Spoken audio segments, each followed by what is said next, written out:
কয়দিন আগে এই বেটায় এক আল্লাহর ওলির মাজার ভাঙার জন্য নেতৃত্ব দিছে। এই বেটার বাচ্চা সহ পরিবার সহ বল্লায় কামড় দিছে, মইরা গেছে। এইটা তো স্বাভাবিক মারান না, আল্লাহর গজব।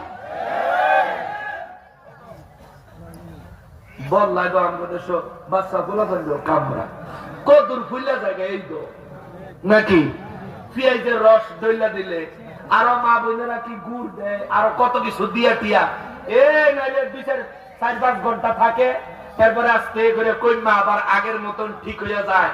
তো গো হুজুর রে, মাজার ভাঙ্গনের লিডারে রে বল্লায় গাই দিয়ে মেরে দিচ্ছে। তোর নসিবে এমনই হইব, তোদের গুরু নমরুদের নিজের ভাইয়ের জুতা দিয়া ফিরাইয়া মারছে, তোদের জন্যও তার চাইতে আরো লাঞ্ছনাকর পরিণতি অপেক্ষা করছে, ঠিক কিনা বলে? ক্ষমতা দেখাইতেছ।